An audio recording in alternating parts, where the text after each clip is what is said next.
जेक 10वां board final exam 2026 के लिए, ठीक है, सोशल साइंस में हम यहाँ पर भूगोल, ठीक है, भूगोल में चैप्टर जो 5 है, ठीक है, chapter 5 all VVI objective question answer, ठीक है, ओके। चैप्टर 5 है खनिज तथा ऊर्जा संसाधन। इस चैप्टर का all important objective question answer देखेंगे यहाँ पर, ठीक है। हम यहाँ पर क्या कर रहे हैं कि भूगोल का चैप्टर वाइज ऑब्जेक्टिव क्वेश्चन हम कंप्लीट कर रहे हैं, ठीक है। वीडियो पसंद आए तो लाइक शेयर और कमेंट जरूर कीजिए, फाइनल एग्जाम में जरूर मिलेगा। अच्छे से आप याद कर लीजिए, ठीक है। हम ऑल सब्जेक्ट का चैप्टर वाइज कंप्लीट कर रहे हैं, ठीक है। ऐसा कि नहीं भूगोल का हम यहाँ पर ऑल सब्जेक्ट का बना रहे हैं, ठीक है, सिर्फ भूगोल का नहीं, ऑल सब्जेक्ट का। चलिए, और इस तरह का वीडियो फाइनल एग्जाम तक हम देते रहेंगे। अगर आप पूरा मेरा वीडियो देख लेते हैं तो आपका ऑब्जेक्टिव क्वेश्चन फाइनल एग्जाम में नहीं छूटेगा, ठीक है। चलिए देखते हैं। और पहला क्वेश्चन यहाँ पर लेते हैं, इस चैप्टर का क्वेश्चन है और इम्पोर्टेंट क्वेश्चन। पहला क्वेश्चन, निम्नलिखित में से कौन सा खनिज अपक्षयित पदार्थ के अवशिष्ट भार को त्यागता हुआ चट्टानों के अपघटन से बनता है? तो सही आंसर हो जाएगा बॉक्साइट। याद रखना बच्चों, ठीक है, बॉक्साइट आंसर हो जाएगा। तो बी ऑप्शन यहाँ पर सही होंगे, ठीक है। दूसरा क्वेश्चन है, झारखंड में स्थित कोडरमा निम्नलिखित में से किस खनिज का अग्रणी उत्पादक है? तो ये बहुत बार क्वेश्चन रिपीट हुआ, ठीक है, VVI क्वेश्चन है। तो कोडरमा पता होगा, आप भी जानते होंगे, अभ्रक के लिए, ठीक है, एक जो है जिला बहुत फेमस है और अग्रणी उत्पादक है अभ्रक में, ठीक है, अभ्रक खनिज के लिए कोडरमा। तो बी ऑप्शन यहाँ पर सही होंगे।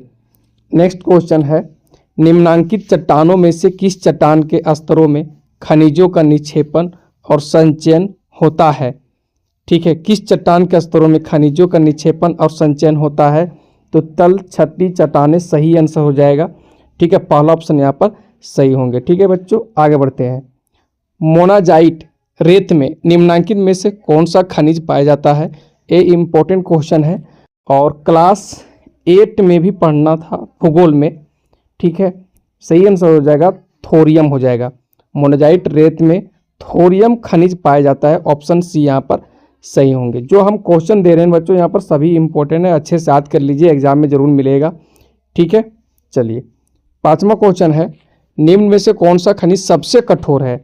ए है हीरा, ठीक है, क्लास 8 पे पढ़ना है, साइंस में भी पढ़ना है, हीरा, ठीक है, सबसे कठोर खनिज है, याद रखना यहाँ पर, ठीक है। नेक्स्ट, खनिज का नाम बताएं जिसका भारत विश्व में सबसे बड़ा उत्पादक है। देखिए, कोयला में तो नहीं है, एल्युमिनियम में नहीं है, लोहा में नहीं, लेकिन अभ्रक में जो भारत है ना, विश्व में पहला स्थान है, ठीक है, डी, याद रखना। नेक्स्ट क्वेश्चन, किस ऊर्जा खनिज को काला सोना कहा जाता है? तो लोहा है, एल्युमिनियम है और कोयला है और लेड। देखो ये बहुत आसान क्वेश्चन, ठीक है, हम इसे होमवर्क दे रहे हैं HW, देखते हैं कि आपका तैयारी कैसा है भूगोल में, ठीक है। तो HW दे रहे हैं और एक क्लास 8 में भी पढ़ना था भूगोल में, ठीक है। तो आप बताइए इसका आंसर क्या होगा, ठीक है। देखिए, लोहा और लेड नहीं हुआ, शीशा नहीं, दो ऑप्शन बचा हुआ, एल्युमिनियम और कोयला। बताइए इसका आंसर क्या होगा, ठीक है। चलिए आगे बढ़ते हैं। अधात्विक खनिज का उदाहरण नहीं है, ठीक है, अधात्विक खनिज का उदाहरण नहीं है। तो अभ्रक अधात्विक है, सल्फर भी है, चूना पत्थर भी है, बॉक्साइट, बॉक्साइट अधात्विक नहीं है, ये धात्विक खनिज है, याद रखना। तो नहीं पूछा तो ऑप्शन डी यहाँ पर सही होंगे।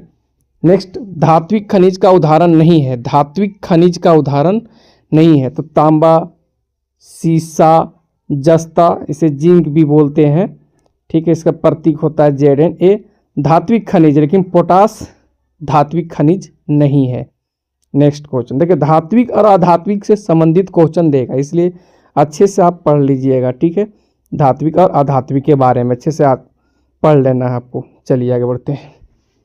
बादाम पहाड़ खदानें किस लौह अयस्क पेटी में स्थित है? तो ये तो उड़ीसा झारखंड पेटी में स्थित है, ठीक है। बादाम पहाड़ खदानें लौह अयस्क पेटी, उड़ीसा झारखंड पेटी हो जाएगा यहाँ पर। नेक्स्ट, सर्वोत्तम प्रकार का लौह अयस्क कौन है?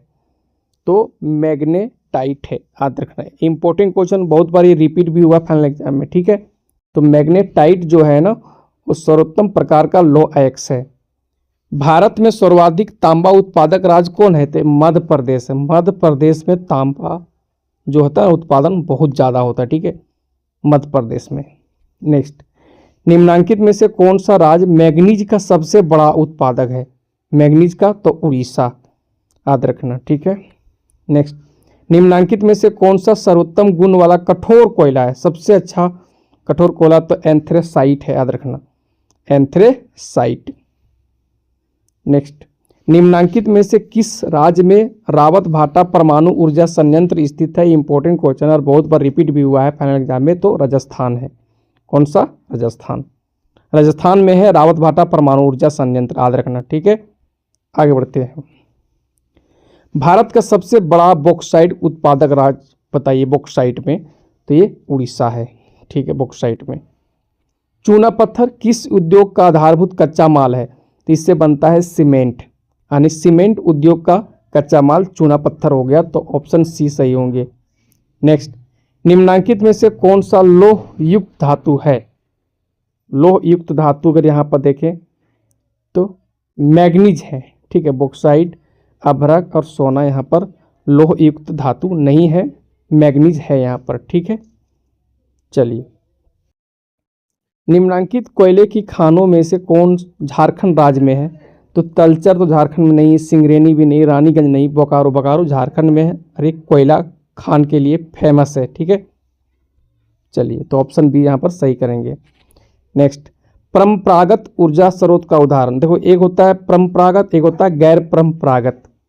तो परंपरागत ऊर्जा स्रोत का उदाहरण बताइए। तो देखिए, कोयला जो है परंपरागत ऊर्जा स्रोत है, ठीक है, क्योंकि परंपरागत ऊर्जा स्रोत जो होता है ना वो भविष्य में समाप्त हो जाएंगे और इसका बार बार हम लोग उपयोग नहीं कर सकते, और इसकी पृथ्वी पर सीमित मात्रा में है, ठीक है।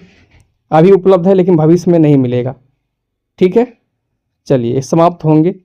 और गैर परंपरागत होता है एक गैर परंपरागत ऊर्जा स्रोत, जिसे हम लोग बार बार उपयोग कर सकते हैं, जिसकी मात्रा सीमित नहीं असीमित है, ठीक है, पृथ्वी पर। जैसे भूतापी देखिए, हवा देखिए, तरंगे देखिए, एक गैर परंपरागत है। यहाँ क्वेश्चन था कि परंपरागत ऊर्जा स्रोत कोयला हो जाएगा, कोयला, पेट्रोलियम, ठीक है, कभी ना कभी जरूर समाप्त हो जाएंगे। आगे, पवन और सौर ऊर्जा संसाधनों की बहुतायत भारत के किस राज्य में अधिक पाई जाती है? तो ये आपको राजस्थान में मिलेगा, पवन और सौर ऊर्जा संसाधनों की। नेक्स्ट, निम्न में से किस प्रकार के खनिजों का प्रयोग आणविक ऊर्जा के उत्पादन में किया जाता है? तो यूरेनियम और थोरियम का उपयोग होता है, ठीक, याद रखना, ठीक है। ये दोनों खनिज का उपयोग जो है इसे आणविक ऊर्जा के लिए होता है। नेक्स्ट, मैग्नेटाइट खनिज की विशेषता क्या होती है? देखो, मैग्नेटाइट जो है ना यह सर्वोत्तम प्रकार का लौह अयस्क है, ये बात सही है। इसमें 70% लोहांश पाया जाता है, लोह का अंश पाया जाता, बात सही है। इसमें सर्वश्रेष्ठ चुंबकीय गुण होता, बात सही। इनमें से सभी मैग्नेटाइट खनिज की विशेषता है बच्चों, तो डी ऑप्शन सही होगा। नेक्स्ट, झारखंड के गुआ और नोवामुंडी में कौन सा खनिज पाया जाता है? जो है लौह अयस्क के लिए बहुत फेमस है, नोवामुंडी और गुआ झारखंड के, ठीक है। तो पहला ऑप्शन यहाँ पर सही होंगे। नेक्स्ट, मध्य प्रदेश में बालाघाट खदानें किसके लिए प्रसिद्ध है? तो बालाघाट खदानें जो है ना यहाँ पर तांबा का जो है उत्पादन बहुत ज़्यादा होता है मध्य प्रदेश में, बालाघाट। तो यहाँ पर आंसर में से कांसा है, तो कांसा बनाने के लिए तांबा और टीन चाहिए, जिसमें तांबा का प्रतिशत बहुत ज़्यादा होता है और टीन का कम होता है, तो यहाँ पर आंसर कांसा दिया गया है, ठीक है। चलिए आगे बढ़ते हैं। झरिया, रानीगंज, बोकारो किसके लिए प्रसिद्ध है? तो ये तो कोयला के लिए प्रसिद्ध है, ये झारखंड है ना, ये झारखंड के है। इसे यहाँ पर बात हो रहा है, झरिया है, बोकारो है, रानीगंज है, किसके लिए प्रसिद्ध है? तो कोयला के लिए, ठीक है। रानीगंज आपको मिल जाएगा यहाँ पर पश्चिम बंगाल मिल जाएगा, ठीक है, रानीगंज हो जाएगा, ठीक है।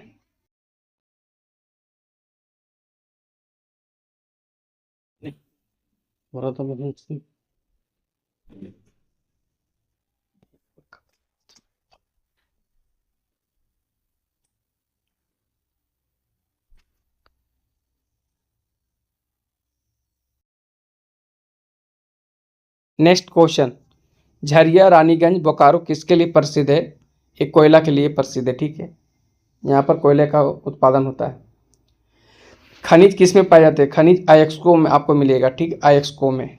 मुंबई हाई किस सागर में स्थित है? तो अरब सागर में स्थित है। कोयला किन चट्टानों से बनता है? तो अवसादी चट्टानों से बनता है, याद रखना। मयूरभंज और कयुंझर किस राज्य की महत्वपूर्ण लो अयस्क खदानें हैं? तो ये उड़ीसा के हैं। तो टोटल 30 यहाँ पर टॉप 30 ऑब्जेक्टिव क्वेश्चन चैप्टर 5 का यहाँ पर देख लिए हम, ठीक है। सभी इंपॉर्टेंट है, ठीक है, अच्छे से याद कर लेना इसको बस। चलिए नेक्स्ट वीडियो में हम जो चैप्टर 6 है विनिर्माण उद्योग, इसका ऑब्जेक्टिव क्वेश्चन लेकर आ रहे हैं, ठीक है। Okay bye.